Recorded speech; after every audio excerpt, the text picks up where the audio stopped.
Hoş geldin. Verdin mi kararını?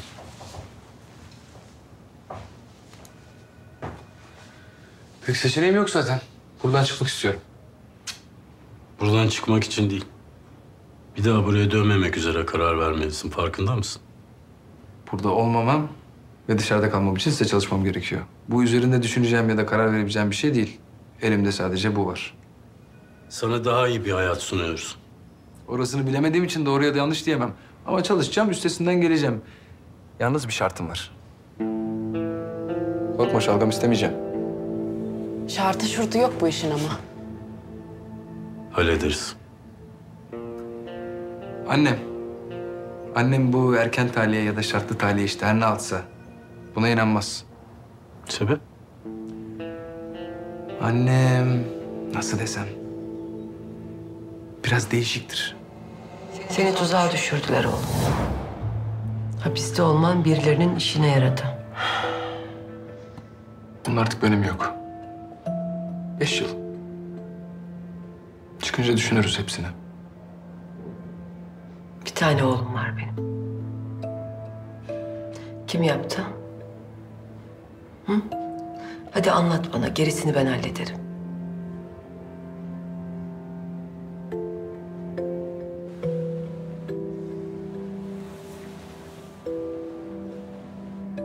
Sadece isim vermen yeter. Kim yaptı? Yok öyle birisi. Üzme sen kendini. İyiyim ben.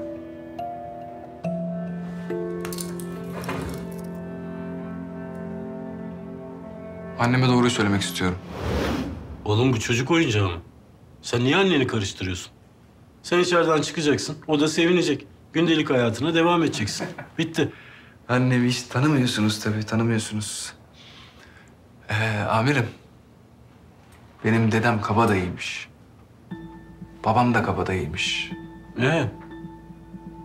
Yani nasıl desem, benim annemin kafa biraz farklı tıkırdar.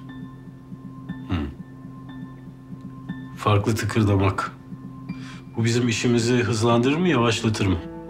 Öğrenmiş olur. Gerçeği öğrenmek sana, bana, bize yarar mı onu soruyorum.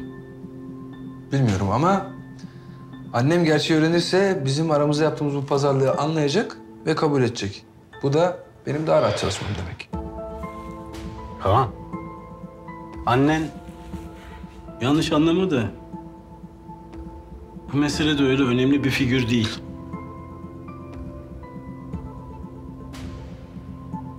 Bizimle yaptığın işi demeyelim de görevi hiç bilmemeli.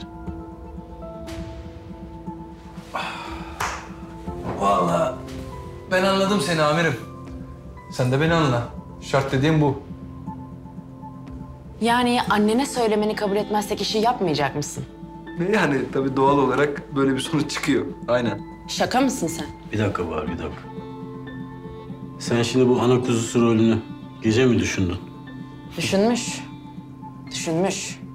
Vallahi düşünecek bir şey yok. Sonuçta annemden bahsediyoruz. Ben ruh gibi biliyorum onun nasıl düşündüğünü. Gerçeği gizleyerek, anneme yalan söyleyerek sürdüremem ben bu işi. Amirim biz yanlış yapmışız. Yani bilseydik Hümeyra Karabulut'la konuşur onun rızasını alırdık. Çok hoşuna giderdi biliyor musun? Bu halimizi görsek kurtla kuzu olmaz derdi. Kuzu sen misin? Benim bir canım var koca kurt, iki değil. O da yeter tatlı kuzu, sen üzülme, o da yeter. O ne ya? Kaan Karabulut. Annenin o DVD'den haberi olmayacak. Onda babanın katli var. Kinlenebilir. Seni kaybetmekten korkabilir ki her ikisi de işimizi bozar.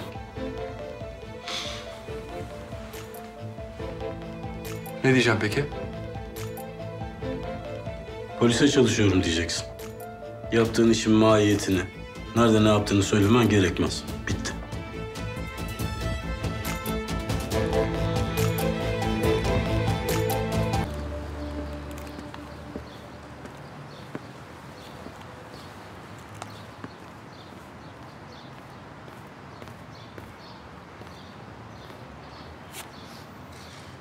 Amirim, siz tabii ki doğru karar verirsiniz ama biz bu aklı kıt çocukla uğraşmasak, onun ipiyle kuyuya inmesek, bizden birini sokalım içeri, vazgeçelim, rica ediyorum. Koşulsuz itaat etseydi aklıma yatmazdı. Şartları olması iyidir. Pazarlık gücü olduğuna inanmalı. Yani olacak mı bu iş? Olacak tabii. Öne sürdüğü şartlar ağam şağım şeyler değil. Ben bilerek ayak diriyorum. Amirim, Hümeyra Karabulut bizim kontrolümüzde olan biri değil ki. Allah Allah. Hayattaki tek oğlunun kaderi bizim elimizde. Daha ne olsun? Bilemedim. Üstelik oğlunun geçmişe dair bir sırrı olduğunu da biliyoruz. Belki kan değiştirildiğini bilmiyor. Ama annesi bizim bildiğimizi bilmeli. Söyleyecek miyiz? Elbette söyleyeceğiz. Yani Kaan'a değil ama annesine bir ara söyleyeceğiz. Bırakalım şartlar şurtlar öne sürsün. Tilkinin aslan karşısında tek silah kurnazlığı. Aflaya puflaya kabul edeceğiz ki bizi kendinin dengi zannetsin. İşe koşabilelim.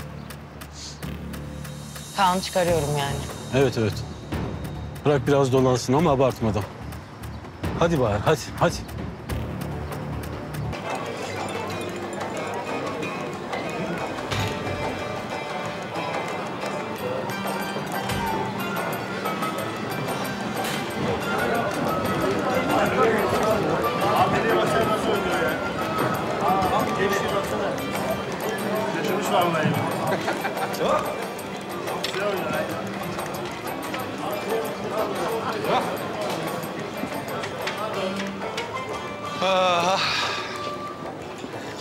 Şimdi nerede?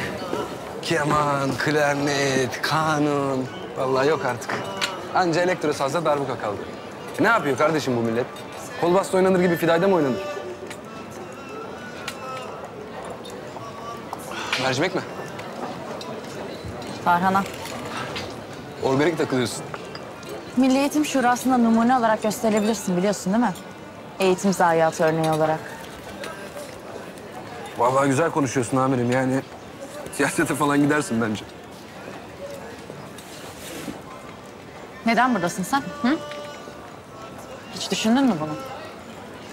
Sandıkçı amirim sana inandığı için karşımdasın Kaan. Ama ben sana ne inanıyorum ne de güveniyorum. Fidayda bilir misin sen? Sen bir kere Ankaralı bile değilsin. Ne fidaydası, ne saçmalıyorsun sen? Doğru vallahi. Demek ki benim ruhumda varmış fidayda. Benim ruhuma da aylaklık iyi gelmiyor. Onu anladım canım yani. Hadi.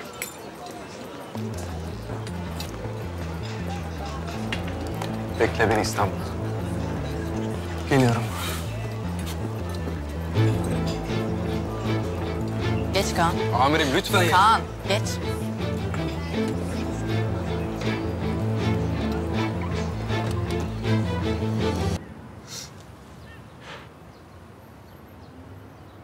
Ne diyorsun bu kaset işine? Benim pusulam sensin anne. Sen ne diyorsun?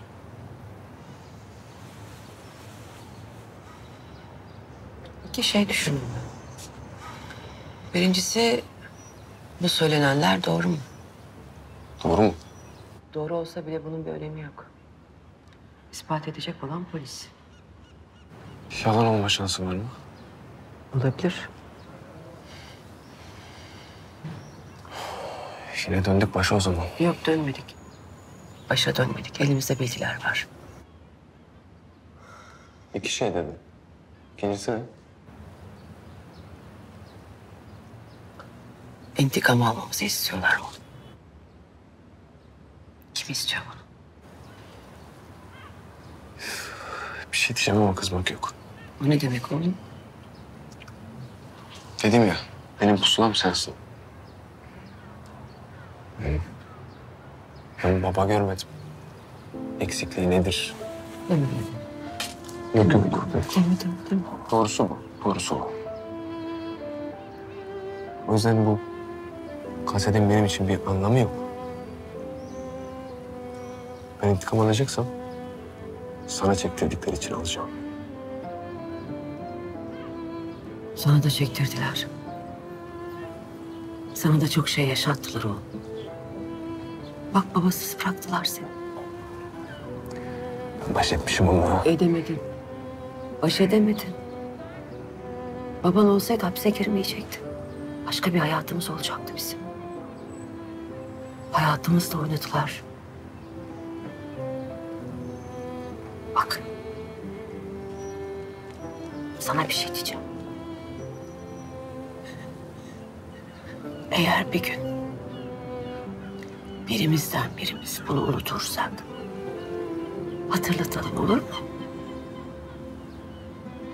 Unutturmayalım birbirimizi. Hayatımızla oynadılar bizi.